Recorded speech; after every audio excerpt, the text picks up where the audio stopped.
So hello guys, आज हम शुरू कर रहे हैं एप्लीकेशन ऑफ डेरिवेटिव्स के कुछ क्वेश्चन से।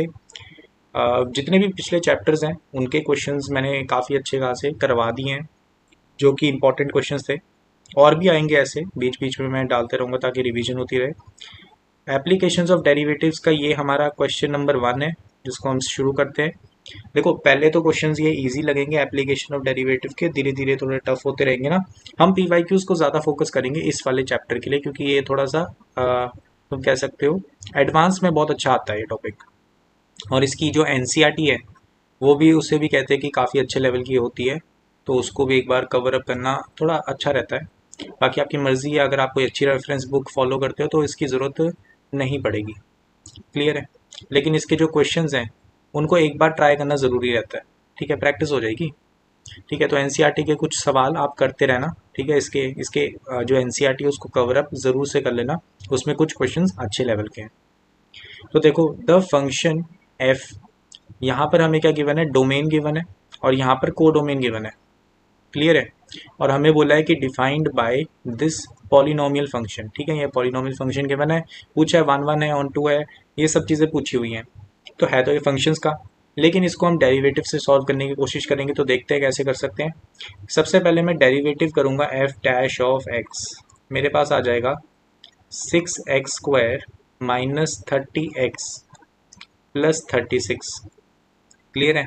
यहाँ से मैंने 6 कॉमन निकाला तो मुझे मिला x² minus 5x plus 6। Clear है। फिर फैक्टर मैं निकाल देता हूँ, इससे क्या निकलेगा, x माइनस 2, x माइनस 3। सो यहाँ पर हमने डेरिवेटिव तो लिख लिया। लेट्स सी कि इसका ग्राफ कैसे बनता है। ग्राफ बनाना सिखा देता हूँ। तो देखो, यहाँ पर x एक्सिस मैंने बना दी, यहाँ पर x इक्वल टू 2 है, यहाँ पर x इक्वल टू 3 है, यही हमारे यहाँ पर फैक्टर्स निकल के आते हैं। देखो, यहाँ पर f डैश ऑफ x मुझे स्लोप के बारे में बताता है। मैं इक्वल टू 0 रखूँगा, मुझे मिलेंगे critical points x equal to 2, x equal to 3। Clear है। तो यहाँ पर मुझे एक चीज़ पता लग रही है कि x इक्वल टू 2 पे स्लोप चेंज होगी और 3 पे। ठीक है। तो यहाँ पर एक चीज़ ध्यान रखना है, यहाँ पर जो पॉलिनोमियल फंक्शन है उसका लीडिंग कोफिशिएंट यहाँ पर 2 है, पॉजिटिव का 2। तो यहाँ पर पॉजिटिव लीडिंग कोफिशिएंट के लिए जो पॉलिनोमियल का ग्राफ होता है वो अपवर्ड एंड करता है, ठीक है, अपवर्ड। तो यहाँ से हम नीचे आएंगे, फिर 3 पे देखा स्लोप चेंज हो रही है, तो यहाँ पर गए एंड देन देखा पर ऐसे जाएगा ना, यहाँ पर गए, 3 पर देखा स्लोप चेंज हुई, ओके, देन 2 पे स्लोप चेंज हुई, ठीक है, एंड देन हम सीधा नीचे चले गए। क्लियर है। तो यहाँ पर आप देख सकते हो कि 2 पर मैंने ट्राई किया कि जो स्लोप है वो 0 हो जाए। क्लियर है। एंड जो 3 है उधर भी स्लोप को 0 कर दिया। ठीक है। तो ग्राफ यहाँ पर बन चुका है। यहाँ पर आप देख सकते हो माइनस इन्फिनिटी तक यहाँ पर ग्राफ जा रहा है और यहाँ पर प्लस इन्फिनिटी तक। तो आप देख सकते हो कि ये ऑन टू होगा।